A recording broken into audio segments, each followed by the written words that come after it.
see. It also sits around the corner from the Board of Trade, which is a good idea for another free walking tour. I think this is the most beautiful building in the city. Off to the right has a statue on it.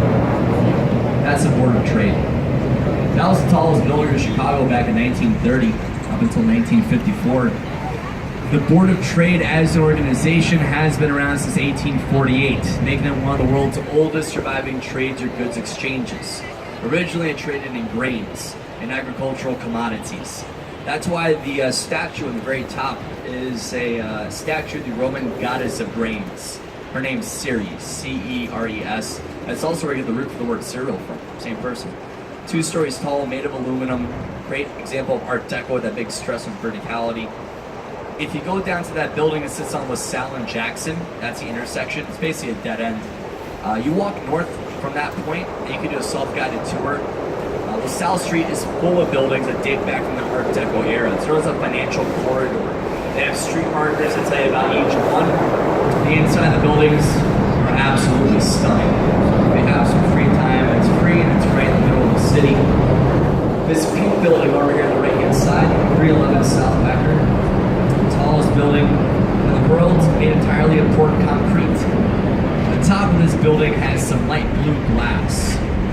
4 drums. There's one main one in the middle, and then you have 4 smaller ones that surround the top of the building.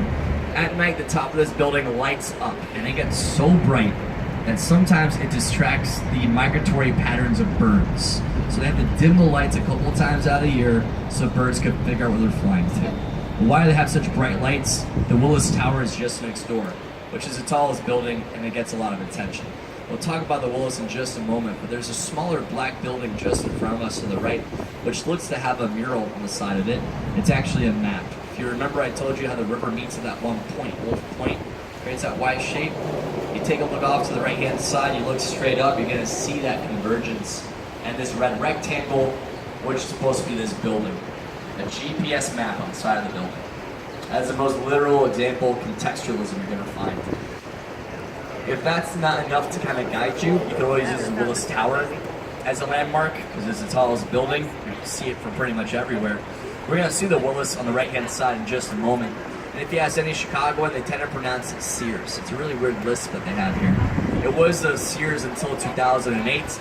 That's when the Willis Group bought the naming right to 15 years. After that point, it's going to change names again. So whatever you call it, it is the tallest building in the city, standing at 1,451 feet in height, 110 stories. On the 103rd story of this building, you're going to see the sky deck and the sky deck ledge, 4 glass boxes that you can walk out into and look straight down 103 stories to the street level. If you're afraid of heights, that's the best way to get over your fear. Each box can support 5 tons worth of weight. So imagine you go inside. You're ready to conquer your fear of heights. You look down at your feet and the glass starts to shatter. It happened 4 years ago. Some people went inside the sky deck ledge, looked down at their feet, they thought it was a glass. Turns out it was just the protective coating, which is supposed to shatter like that under certain temperatures. So hopefully you've already been up there. So you probably won't after that story. Should have thought about that. The building is safe. You'll be okay. It has been structurally sound since 1974. Architectural firm responsible for it, Skidmore, Owings & Merrill. Same firm responsible for these buildings that we saw before. Fazlur Khan, he was a structural engineer involved in this, and he's the reason why it's so safe. He has to figure out how to create the infrastructure for a building that is as tall as the Willis and can remain flexible on the ground. It's like a tree in a storm, you have to have some give.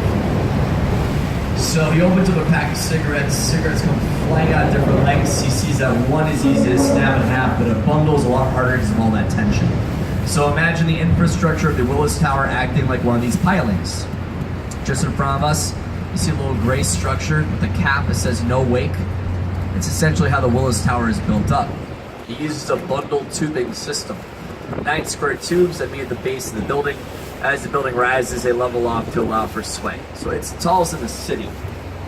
It used to be the tallest in the country, until New York took that title with Freedom Tower, One World Trade Center. Developed by the same architectural firm responsible for the Willis Tower, Skidmore, Owings & Merrill, the New York office. Tallest building in the world, that would be the Burj Khalifa still, in Dubai. Developed by the same firm, Skidmore, Owings & Merrill. That time, it was the Chicago office. Lead architect of that project, his name Adrian Smith. He's a native of Illinois. We're gonna see some of his stuff later. He has his own firm, which has been contracted to develop what is going to be the new tallest building in the world, which will be in Saudi Arabia. The funny thing about all this is, Chicago's never gonna have them. We will never have the tallest buildings because we have height restrictions that cut us off at 2,000 feet in height. The tallest buildings exceed that by a good amount, but we still kind of play some role in creating these buildings, which is nice. Now on the left-hand side of the boat, beneath all of these buildings, you have trains. The Metro, the Amtrak. This could be an issue for us. We need to build around these trains. Early 1900s, not a problem. There were no buildings. Railroad companies owned everything. Land, tracks, air. They still do. Now they lease the air rights. This building just in front of us to the left, one of the first to take opportunity of that, to North Riverside. It is also the first building in the city to have a public space along the river, which nowadays may not seem like a big deal. It's very recreational. We have all these parties on boats passing by. But at one point in time, the mindset to this river was shameful. Buildings didn't have windows because it was more polluted. They turned their backs on it.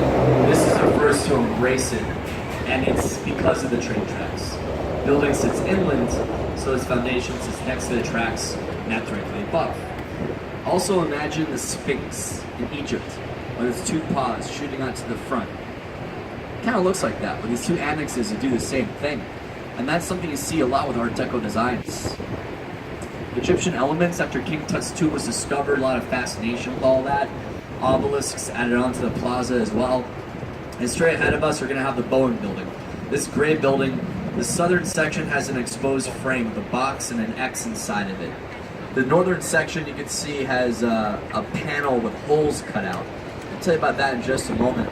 But the southern section of this building, that frame looks a lot like what we saw with that building that used to be a trades exchange. Exterior bracing being used here as well.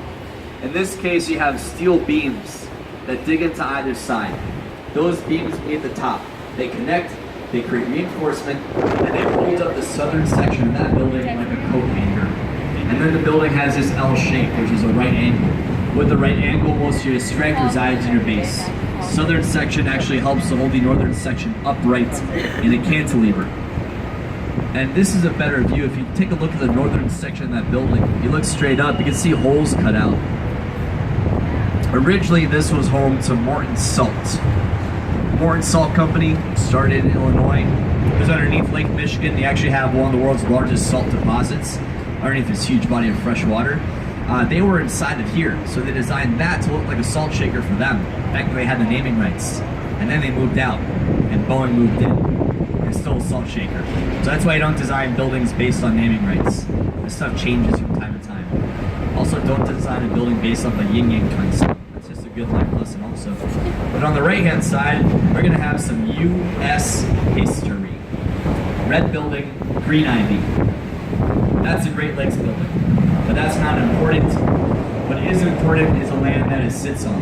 Back in 1860 on this land, there was a structure known as the Wigwam. It was a meeting hall. Same place where they had the Republican National Convention of 1860.